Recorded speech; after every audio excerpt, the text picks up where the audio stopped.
Mutual presents The Mysterious Traveler.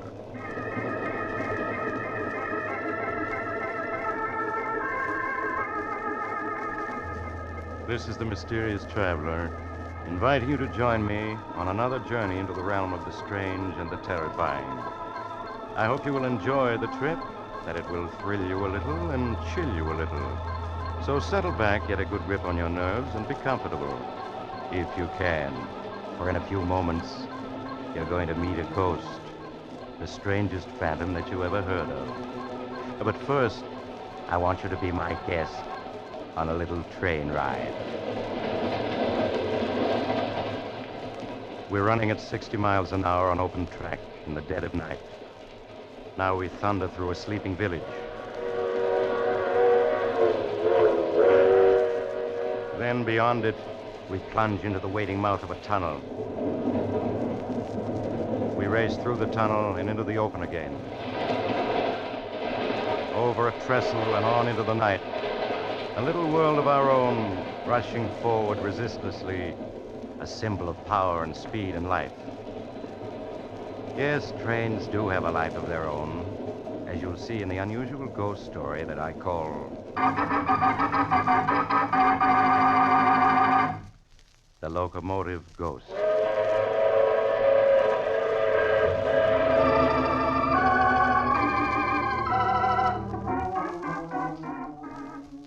My story starts some years ago in a hilly region of western Pennsylvania. It's almost midnight, and two men laden down with several handbags are moving cautiously over the rough ground beneath a railroad trestle. They come to a spot beneath one end of it, and there in the darkness, they stop and turn on a flashlight. All right, we can sit down and rest now. Are you sure this is the right spot? Of course I'm sure. This is the loading spur. It branches off at the mine entrance. Main line's over there, about 100 yards away. How long do you think we'll have to wait? 5 or 10 minutes. These mine trains don't run in a minute the way they do out in the main line. Suppose the money isn't on the mine train. They might have changed their plans. It'll be on it. Those miners are waiting for their pay, and the treasurer's bringing it himself. Plus bonus money and cash for operating expenses. Big haul, my friend. $200,000. $200,000? That's a lot of dough, but... But what? You getting cold feet? No, of course not, but... Well, they'll be killed, won't they? The crew on the train? Forget it. I thought you were turning soft on me now after I spilled the whole plan to you. No, Joe, I'm not turning soft. Joe. What is it? Thought I heard a noise then. Over there. It's just your imagination. Oh, you're right. Somebody's coming. Keep the light steady. I got my gun handy. Who could it be? It's probably just a bum. They often sleep under this trestle. All right, you stop where you are. It's only me, boys. Just old Boomer. Who? Old Boomer, that's all. Looking for a place to bunk. Howdy, boys. It's okay, Tom. I heard of this guy. So you're old Boomer, huh? The one they call the king of the bums? Not the king, son. Just the travelingest one of them all. 50 years I've been riding the rods, and I guess I've covered 1,000,000 miles of track. Mind if I sit down here? Got kind of ache in my bones. Sit down if you want to. Thanks, son. Say, you fellas ain't bums.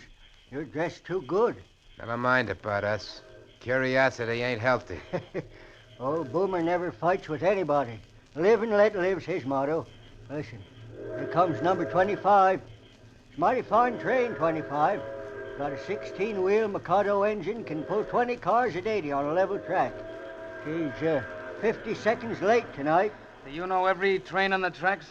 Pretty near, son, pretty near. I ain't rode 'em all. I rode 'em all, from the Lackawanna to the Santa Fe. There ain't much about trains I don't know. Say, you fellas wouldn't have a little nip handy to take the chill out of an old man's bones. No, we ain't got a little nip handy. Sure, son. There's no harm in asking. There's the 25 passing Minesville now. Ain't that whistle far off in the night a sweet, mournful sound, though? Yeah, it is kind of mournful. Sounds far off and ghostly, don't it? Well, sometimes it is a ghost you hear, not a real train at all. What are you talking about? I'm just saying that sometimes when you hear train whistling, far off and mournful in the night, it ain't a real train at all. It's a ghost train. Ghost train? It's a lot of hooey. You just think so because you're young and don't know better. But old Boomer can tell you. There's ghost trains and plenty of them. They're the ghosts of trains that died in wrecks. Anything as live as a train is bound to have a ghost live on after. All right, can the chatter. You're hurting my ears. Let him talk, Joe. It helps pass the time. All right, but if you ask me, he's spouting a lot of bushwhack. Go on, Boomer. What were you saying about trains having ghosts? Well, I've seen 'em many a time. They're running the tracks with all lights out, going faster than the wind. Not a sound coming from 'em. I've seen the Heavenly Express, too, a couple times. What's the Heavenly Express? It's a special train, son. It's on the Earth to Heaven run. Travels 1,000,000 miles a minute when it gets up speed. Takes the souls of railroad men from this world to the next. It always passes by when a wreck's gonna happen. That's enough talk. I'm sick of listening to you. All right, son. You don't believe me, but I know what I know. Glory be. I hear it coming. I hear it coming now. Hear what coming? The Heavenly Express. It's coming down this track. Listen. I don't hear anything. There's nothing to hear. It's passing right by overhead. Now it's slowing. It's gonna stop. It's never stopped before. That means the wreck's gonna be here. Joe, he knows. That's it. That's what you're here for. You're gonna wreck that mine train. Hear that, old man? That's a mine train turning into this spur. You're right, we're gonna wreck it. No, you can't. You But mustn't. before we do, we gotta take care of you. And this is how we're gonna do it. You shot him. I guess the Heavenly Express stopped for me, too. I sure hope so. But you fellas, it'll punish you. It'll follow you, sure as I'm laying here. Oh, follow us. What are you talking about? The Judgment Special. It punishes fellas that wreck trains on purpose. It runs any place has tracks. And it follows them until it gets them, one way or another. Because murdering a train is like murdering a man. You gotta pay for it. And you'll pay for it. You think I'm crazy, but you'll see. You'll see. Yeah, that shut him up. Crazy old coot. I wish you hadn't killed him, Joe. Don't be a sap. Couldn't let him live to tell what he knew, could I? No, of course not. Listen. I hear the mine train coming. We just got time to get ready now. Put the suitcase with the dynamite against the trestle here. That's it. Now, come on, help me unroll a wire. Yeah, sure, Joe. Anything you say. That's it. Keep coming. All right. We gotta get plenty far away. Hear the train now? Yeah, I hear it. I can see the headlight, too. Look how bright it is. Okay, this is far enough. Take me just a second to hitch up the detonator. There it is. Now we're all ready. It's on the trestle now. Almost halfway across. What's the matter? You sound shaky. Listen, Tom, you're in this now, and it's too late to back out, you hear? Yeah, I know. It's almost across. All right, then I'll close the detonator. Now, there she goes.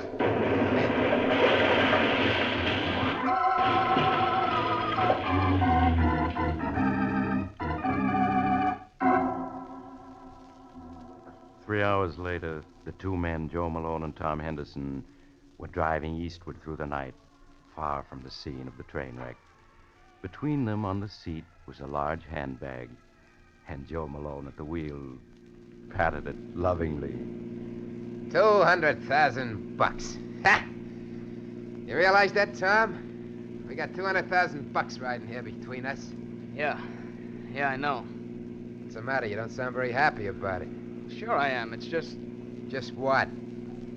Well, I can't help remembering the crash when the mine train went into the ravine. The way the whistle kept screaming, just like the locomotive was something alive that was being Oh, killed. for Pete's sake, the whistle valve got stuck when the engine crashed, that's all. Sure, I know that, only... Well, I just can't help remembering it. Joe, the crew were all killed, weren't they? Suppose they were. What do you care? You're as nervous as an old woman. I should never have rung you in on this job. I'm all right, really I am, Joe. Listen, what are you going to do with your 100,000? I'm heading for the big town. Gonna have one swell time. Gonna buy new clothes, stay at the best hotel in town, and really cut loose. Meet me in New York, I'll show you a real time. Where are you going to stay? Mrs. Miller's boarding house. It's over on the west side. You can find it in the phone book. I'm just staying there till I can buy some real classy duds. And I'm moving to Park Avenue. Always had a yen to live on Park Avenue. Now I'm gonna see what it's like. Yeah, sounds all right. Maybe, Joe, look out, that train! What'd you do that for? Why'd you grab the brake? You stalled us right here in the middle of a railroad crossing. I had to, Joe. The train on the track there in front of us. We almost ran into it. What are you talking about? There wasn't any train on that track. But there was, running without lights and not making a sound. You're crazy. I tell you, there wasn't anything in sight, not even a hand car. But I saw it, Joe. Never heard of a train running without lights. That proves you're crazy. Well, maybe it was an empty. But if I hadn't stopped the car, we'd have smashed into the side of it. Yeah. A good mind to suck, you one. Now we're stalling a railroad track, and the car won't start. I'll get out and push. Joe, look! A headlight! Real train this time, coming around the bend. It's about 200 yards off. Joe, it's gonna hit us. We gotta jump. Yeah, but this door won't open. It's stuck. Come on, out this side. Come on, I got the bag. Oh, my coat's caught in the car door. I'm stuck. Help me. I can't, Joe. Jump! Help Jump! me, Tom. Help! Help me! Help!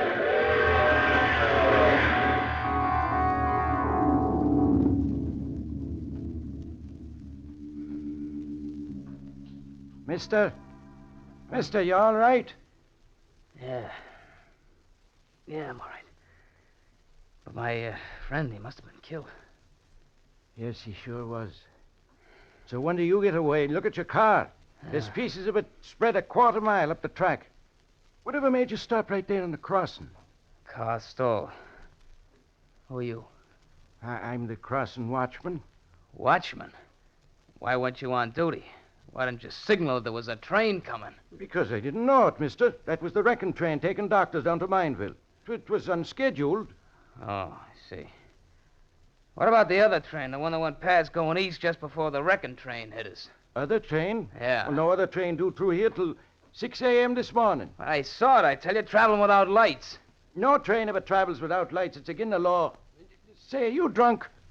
No, I'm not. Where you going? Listen, I got a report to make on this. You got to fill out a form. Forget it, I'm not interested. Getting away from here. I'm going to New York.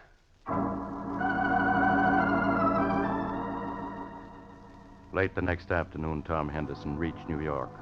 Not knowing where else to go, he hunted in the phone book for Mrs. Miller's boarding house that Joe Malone had mentioned and went there. Mrs. Miller gave him a room on the top floor, and there he carefully locked in the closet the precious handbag that held $200,000. All of it his since Joe's unfortunate death. After that, Tom went out to see New York's nightclubs. But he got back after midnight, feeling considerably more cheerful. As he was about to unlock his door, Mrs. Miller appeared in the hall. Oh, Mr. Henderson. Oh, yeah, Mrs. Miller. I was waiting for you, Mr. Henderson. Huh? It's turned so cool that I lit the gas heater in your room. Well, thanks a lot. I just wanted to warn you that you... What was that? What was what, Mr. Henderson? That whistle just now. What was it? A boat out in the river? Oh, that was a freight train, Mr. Henderson. Freight train? Here in the heart of New York? Well, yes. They come down the west side elevated tracks to the freight yard downtown. They run past just a few yards down the street. I didn't know that. I wouldn't have come here if I had. Oh, I'm sure they won't bother you, Mr. Henderson. Really, they won't. Well, good night. No. Oh, battle axe. She's sure they won't bother me. It's too late to find someplace else where I'd leave here right now. I'll close the window. I'll keep the sound out. Anyway, suppose I can hear a train or two. But I'm can hearing them do me. I'm gonna go to sleep and forget it. Yeah, forget it. I've got $200,000 and my whole life ahead of me. Should let an old coot like that Boomer worry me. Joe's getting killed by a train was just an accident. Could happen to anybody. Me, I'm alive. Tomorrow, I'm gonna start enjoying it plenty.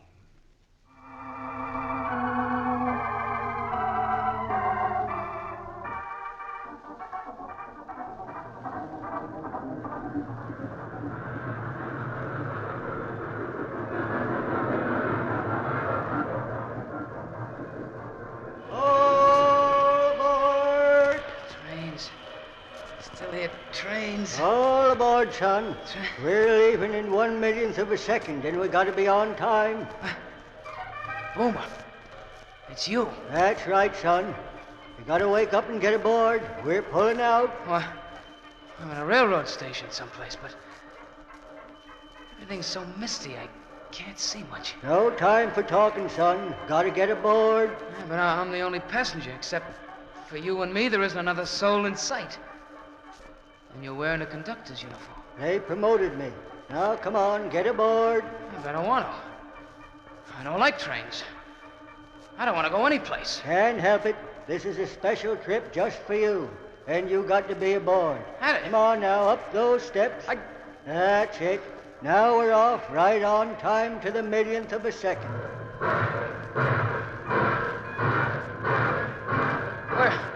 Where are we going?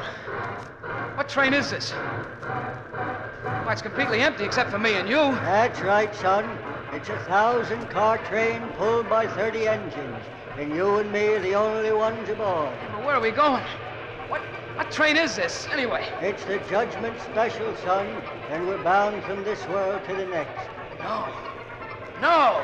Yeah, or any place there's tracks, the judge up right outside your window and took you aboard. I don't want to die. I don't want to. You haven't any choice, son. You're on the Judgment Special and we're hitting 1,000,000 miles a minute now. What? Look out the window. There's the earth way down below us. See it? Yeah, but I don't want to leave it. I don't want to go. Look at the stars flash by. We're going 1,000,000 miles a minute, and it'll take us all eternity to get there. Yep. Here, I'll put the wind up so you can see better. There you are, son. There's the earth we left. That tiny little dot of light way up in the sky. Oh, I won't go with you. I won't. Hey, I won't. what are you doing? Get down. I Can't jump out that window. We're going 1,000,000 miles a minute. I will jump. I'm not going with you. Come back. Come back. Wake up. Wake up, Mr. Henderson. Wake up. Wake up. What is it? Oh. What is it? Oh, Mr. Henderson, thank heaven you're still alive. I thought you were dead for sure. What happened? Well, you closed your window. I meant to warn you that with the gas heater on, you must leave it open. Well, you almost suffocated in your sleep. I almost suffocated? Yes. If I hadn't heard you trying to get your breath and hurried in and opened your window, you'd have been dead now, for sure. The rest of the night, Tom Henderson spent sitting on a bench in the nearest park, shivering at the nearness of his escape. The next day, he bought himself an expensive wardrobe.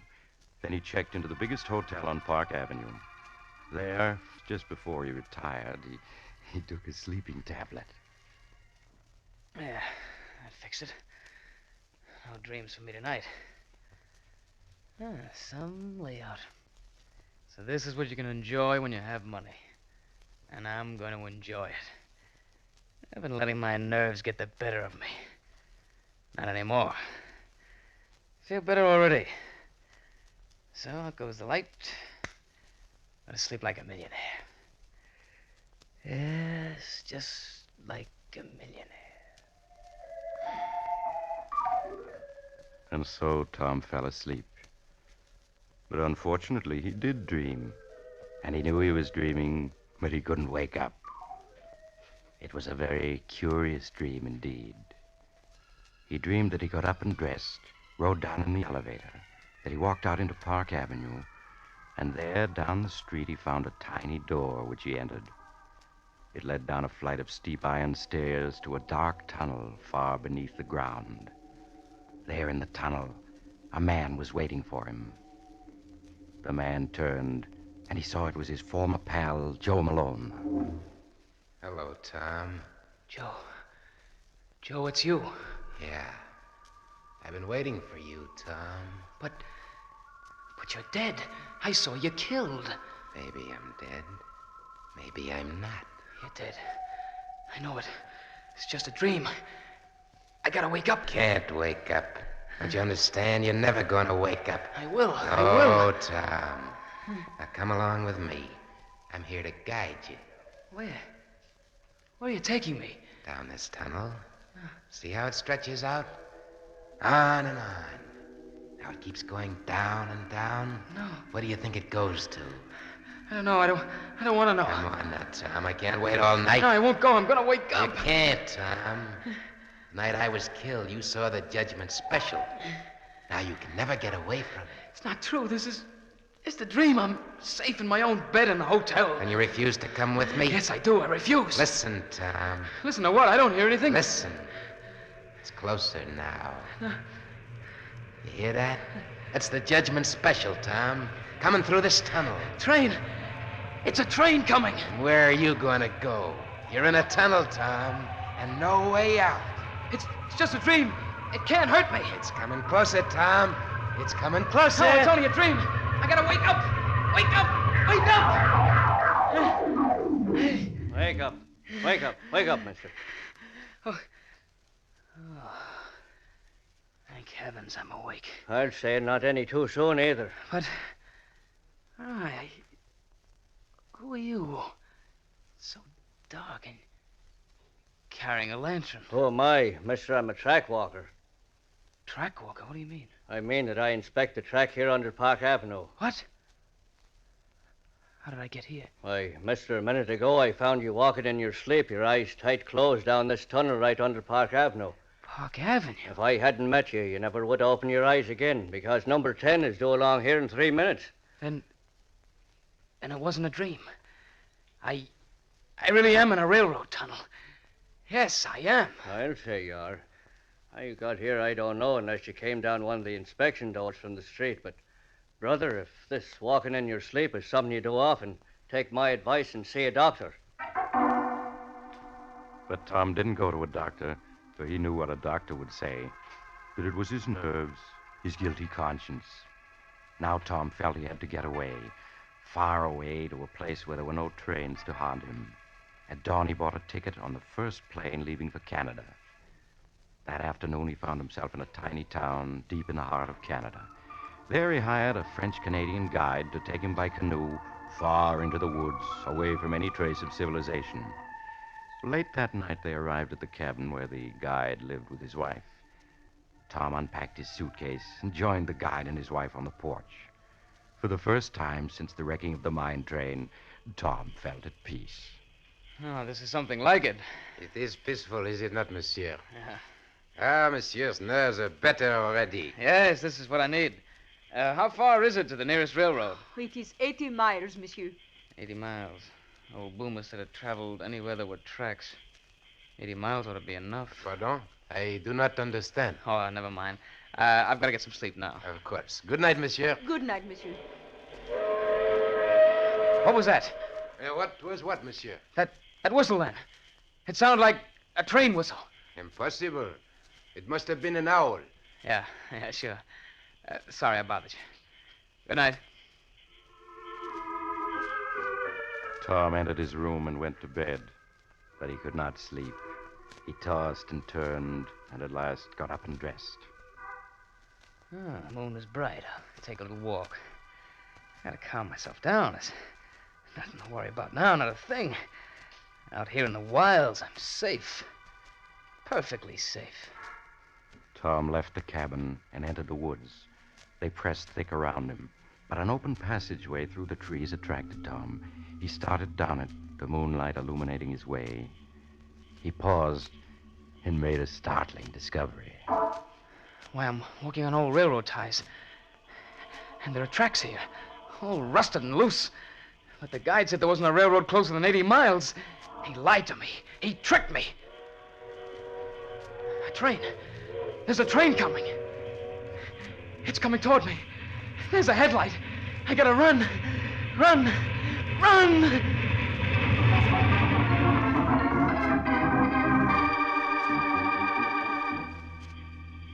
Marie! Qu'est-ce que c'est que ça, Pierre? The nearest one. He is not in the cabin. He has wandered off into the woods. Oh, that is strange. We must go after him. Hurry before he does himself an injury.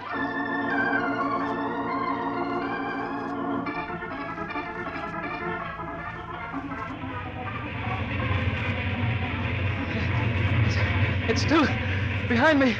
Still following me. I can't run anymore. I can't go any further. I gotta stop.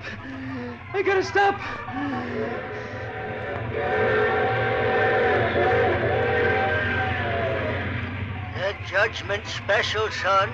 It runs any place there's tracks, and it follows you till it gets you. Because murdering a train is like murdering a man. You got to pay for it. You think I'm crazy, but you'll see. Here it comes, son. No! No!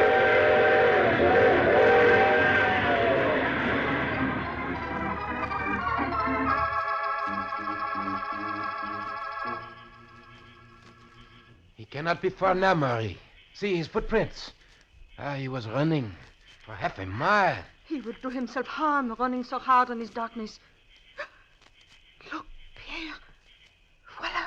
Yes, it is the nervous one. We have found him. He's lying face down. Wait, I will turn him over. Pierre, he lies so still. Has he done himself an injury? No, Marie. There is not a mark on him. Yet his face, it is twisted with fear. Pierre, is he dead? Yes, Marie, he is dead. Oh. His heart. He killed himself by running, no doubt. But what was it he ran away from? There is nothing dangerous in these woods.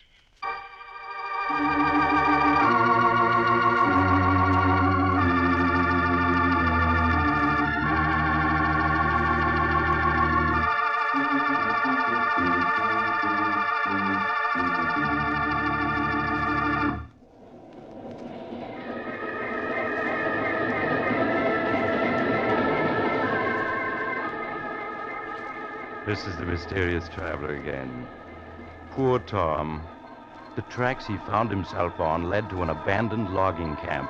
They hadn't been used in 20 years, and no train could possibly have run on them. Except a ghost train. But of course, none of us believes in ghosts, so we'll just have to accept the coroner's verdict, which was heart failure induced by overexertion. Just the same, if you ever see a train running without lights and going faster than the wind, don't be too sure it's only your imagination. And next time you hear a distant, mournful whistle in the night, Oh, all this talk about trains is making you nervous, and you have to get off here. I'm sorry. But I'm sure we'll meet again. Shall we say next week at the same time?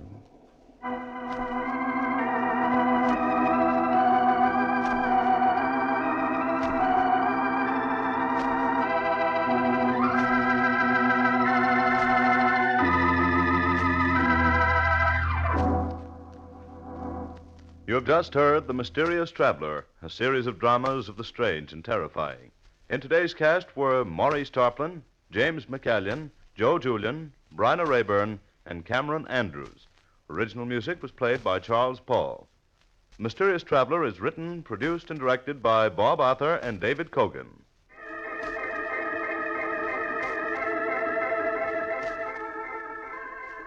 Listen next week to a tale titled The Man the Insects Hated. Another strange and shivery tale of the mysterious traveler.